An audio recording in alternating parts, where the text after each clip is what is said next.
les asperceurs qui sont là pour maintenir les pelouses dans un certain état de verdure l'été et qui fonctionnent 2 fois toutes les 24 heures, ont été coupés parce que les roms sont là.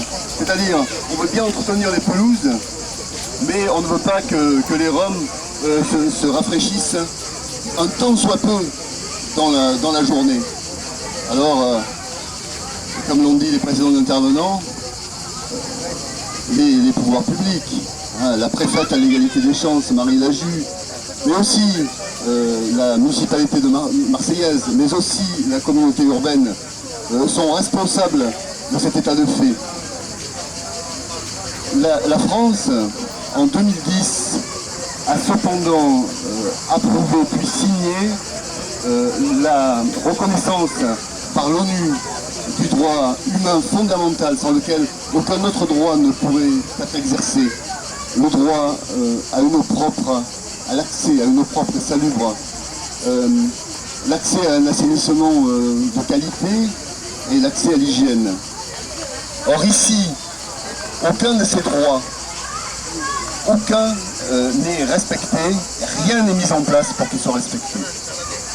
Et comme l'a fait de façon excellente remarquer le copain d'Emmaüs, ça ne concerne pas à Marseille que les Roms. Je ne sais pas si vous avez lu l'article la semaine dernière, enfin en début de semaine, lundi, de la Provence.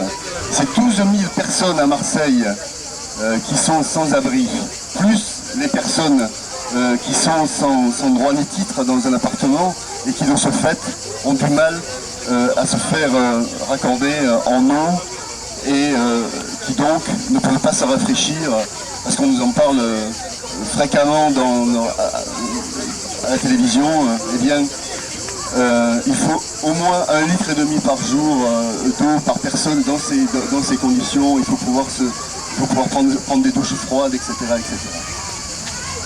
Et ce qui est terrible, c'est que il se pourrait que l'année dernière, nous avons déjà réagi, mais que l'année prochaine, nous soyons encore obligés de réagir. Pourquoi? Parce qu'à Marseille se prépare une nouvelle délégation de services publics dont les orientations ont déjà été prises. Et dans ces orientations, on ne trouve nulle part la référence, ne serait-ce que la référence à ce droit essentiel et à sa mise en œuvre. Voilà. Donc, que revendiquons-nous, nous, ici?